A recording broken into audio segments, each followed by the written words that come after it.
Beautiful day in Norway today after a week of thunderstorms, lightning, lots and lots of rain. So I was thinking that as the summer holiday is approaching, less than 14 sleeps, I'm still a person that counts sleeps.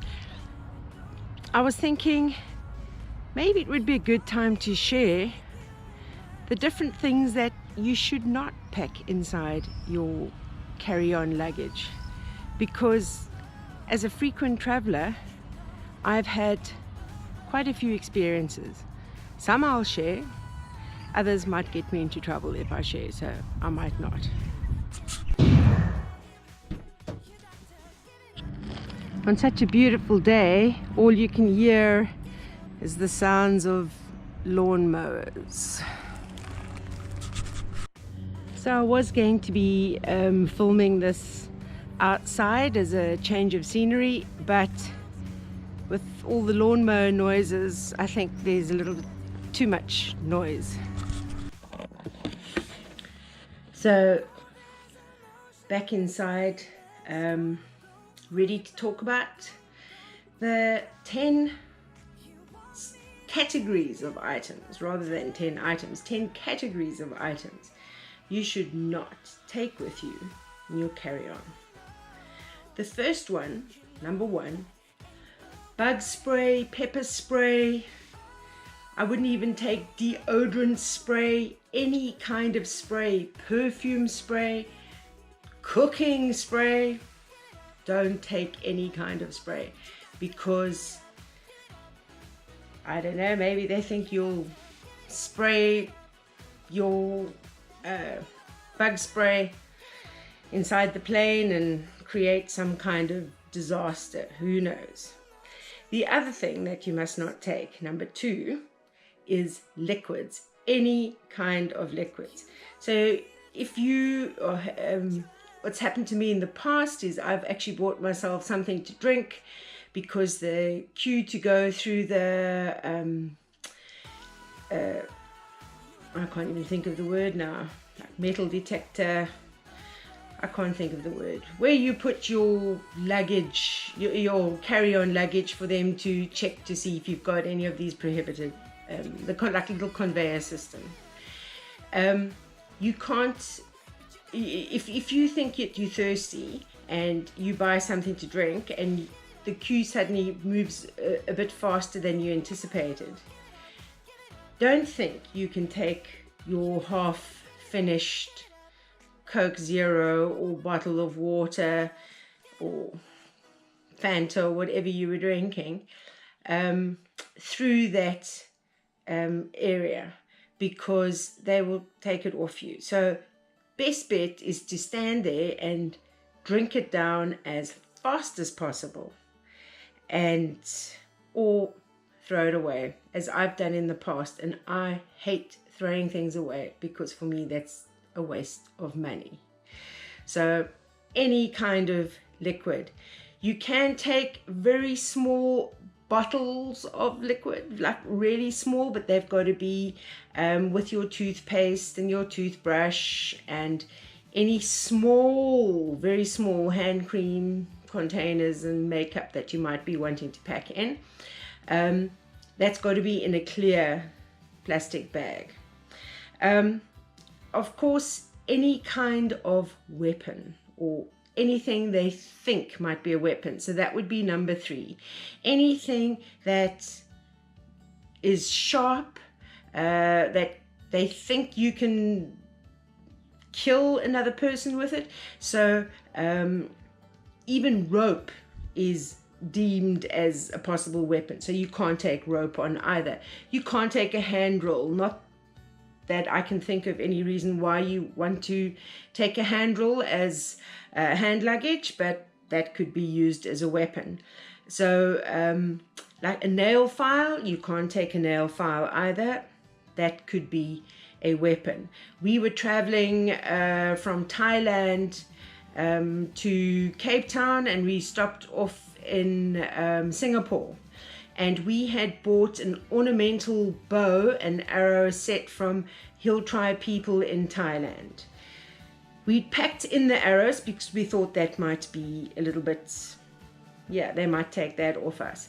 But they wanted to dispose of the bow, even though you could see it would never work. It wasn't practical. It was purely ornamental. And anyway, we had police coming and I had to fill in, I don't know, it looked like some kind of an arrest form, but I don't know if they actually arrested me, but they escorted us to the gate. They took away the ornamental bow, but when we arrived in Cape Town, it was given to us. So it was put somewhere for safekeeping so that we couldn't use an ornamental bow on the plane. So be very, very careful about taking on board anything that they think could be a weapon. Number 4 is creams. So you don't take your hand lotion or shower gel, or I'm just trying to think what other kinds of, face cream. They will take that off you as well. We were flying through Hong Kong. We were flying from Hong Kong back to China when we were living in China. And I had been very excited to see that they had Marmite for sale, because I'm one of those strange people who loves Marmite. Marmite and avocado toast, mwah, the best. Anyway, so I had bought 3 bottles of Marmite because I thought, all right, I've managed to get some Marmite, I'm taking it to China. Do you know they would not let me onto the plane with my jars of Marmite? They insisted on confiscating them because they said it was a cream.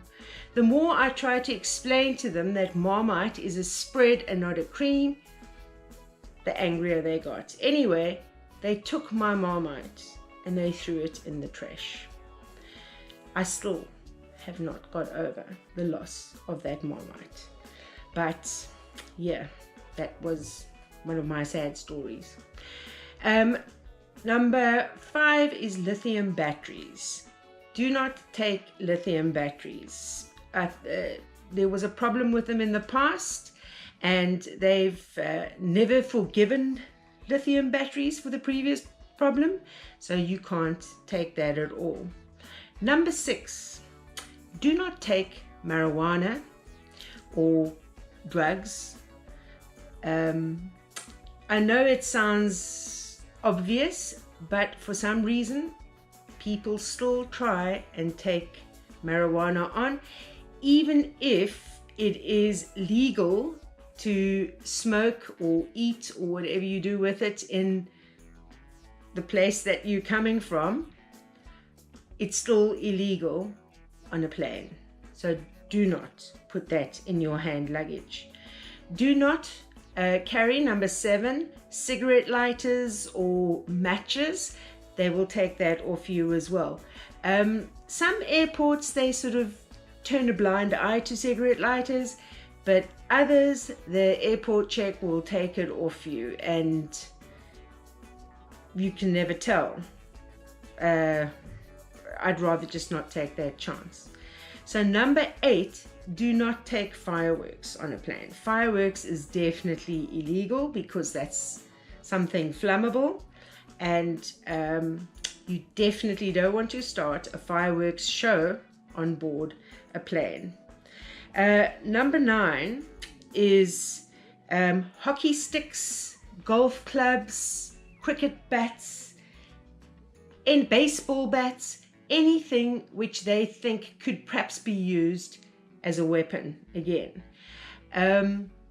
So if you are going on a cricket tour or a hockey tour, or you planning on playing a lot of golf, put that in the hold luggage. Do not attempt to take that as carry-on. And number 10 is do not take fruit, veg, meat, cheeses in your hand luggage, because Many airports will take that off you, especially if you are going into Australia or New Zealand. They are absolutely anal about fruit, veg, meat. We were going through New Zealand. The sniffer dogs picked up from one of my hand luggage bags something. They looked through it, and all they found was, I was traveling with my children then, so all they found was like our dirty underwear and dirty clothes that we'd had flying overnight through Malaysia, with an overnight stop in Malaysia. And they couldn't find anything, and they said, are you sure you didn't have anything? I said, oh, well, we have used this bag for picnics in the past. And he said, oh, this is a very young dog. The dog must be sniffing that. He gave the dog a slap and let us go. And when we arrived at our destination in New Zealand and unpacked the bag, at the bottom of the bag was a pack of biltong, which is the dried meat, which I'd forgotten that I'd put there. So the dog was actually right and we were wrong. But anyway, that's one of the miracle times that we've managed to get away with it. So I hope these tips have helped you, and that next time you travel, you make sure that you're not packing any of these items in your hand luggage. So if you found this video helpful, I'd appreciate it if you can hit the like button, share it on your blog with your friends who might find it useful, and please subscribe to my channel, and I'll see you on my next adventure. So I'm heading to the sports store to go and look at some backpacks that I can take instead of rather a suitcase for my big summer trip. I got the idea to rather take a backpack when I started thinking about what goes into my carry-on luggage. I'm in XXL sports store, but these backpacks don't seem to be what I'm looking for. Hopefully they've got bigger ones for traveling rather than just the little ones that go on your back. Okay, so this section looks more like what I'm looking for, so it's just to look at prices now.